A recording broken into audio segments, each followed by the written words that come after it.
And he says the way we understand how human-made stuff comes about, like how ships and houses are originated, tells us almost nothing about how worlds originate. The origins of worlds is a complete mystery to us because there's really only one single universe, one single world. Now, we've seen lots and lots of ships, how they come about, how they're created, lots of houses and cell phones and the like. But that probably doesn't help us much in this specific, unique case of how the entire universe came to be. And it seems like we're running under the assumption here that the only way complexity, order, and functionality arises is by some kind of smart, intelligent creation or design, some kind of blueprinting ahead of time.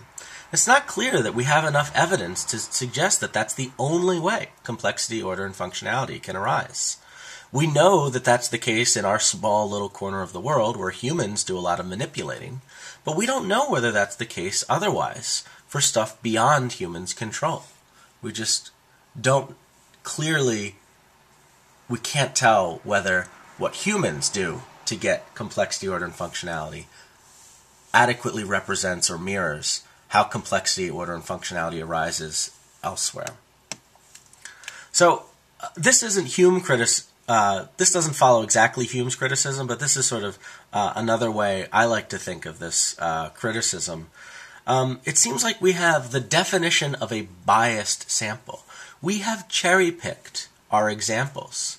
If you're not familiar with the phrase cherry-picking, this is often used to as a phrase to say if someone cherry-picks, they are just taking all the good examples that help their cause and not focusing on any of the bad examples that might hurt their cause. So when you're cherry-picking, you might go out to the orchard and just pick only the cherries that look tasty and great and leave all the nasty ones on the tree itself unpicked.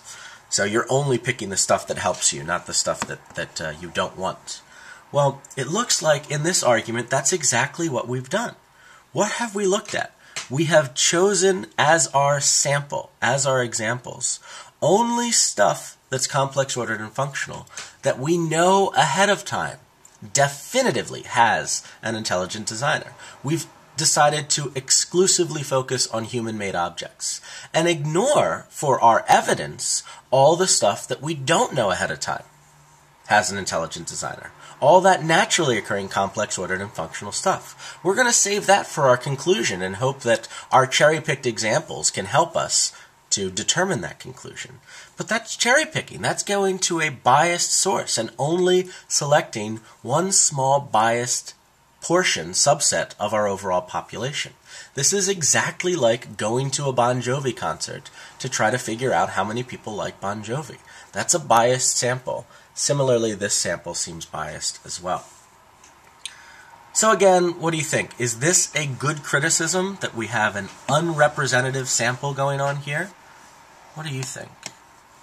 Alright, so it seems like our main worries in the design argument, this inductive version, is the structure. It doesn't seem like that premise, even though it's true, is nearly enough evidence for that conclusion.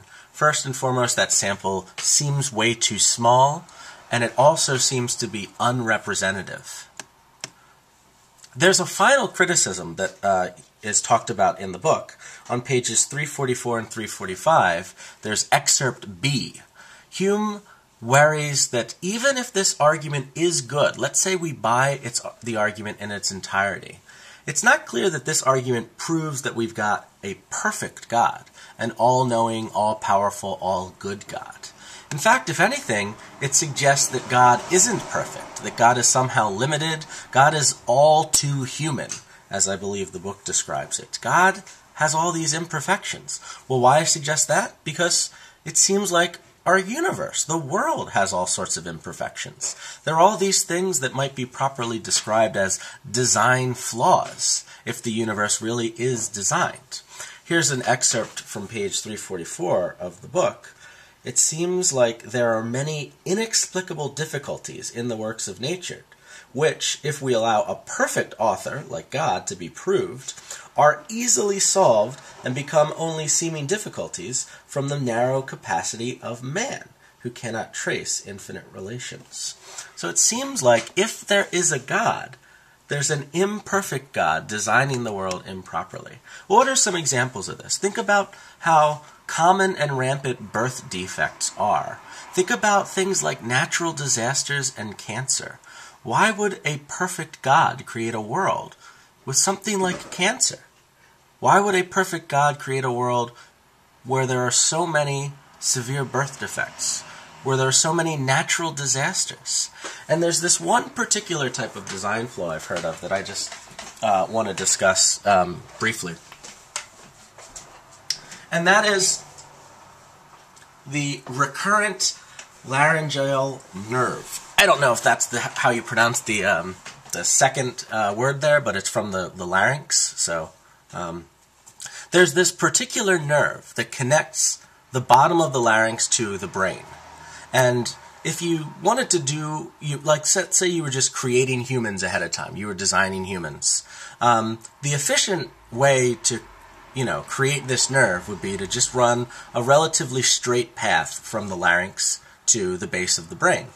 But that's not what this particular nerve does. This nerve sort of swoops down from the brain and kind of travels down all the way to your lung and wraps around your lung once. And then, and only then, does it pop back up and attach itself to the larynx.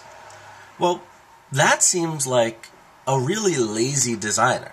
That's like, a cable guy coming to your apartment to set up cable and just running a super long cable from the TV to the cable box, like a 30-foot cable when only a 2-foot cable would have been fine. Why would God be so sloppy and lazy like that? It turns out, when you look at, this is a nerve that pops up in almost all mammals, and it turns out in a giraffe, this makes this particular nerve like 18 feet longer than it should be. It should be about a 1 or 2 foot nerve that would just, if perfectly efficient, just run from the brain to the larynx. But because a giraffe has such a long neck, this nerve runs from the brain all the way down the neck, around the lung, and then back up the neck into the larynx, ultimately. What a waste! How inefficient is that? It seems like it doesn't make sense to say that an O3 perfect God would create something like that, would create these seeming design flaws. So that's our final criticism, and this actually sort of foreshadows a little bit of next week's topic, because next week's topic is, why would a perfect God create all these seemingly bad things in our world? Why is there suffering? Why is there all these seemingly bad things in our universe? Well, that's the topic for next week, but just a reminder, there is another lecture before next week. We're going to be doing lecture 14, trying to compare design to the random hypothesis. So, I'll see you then.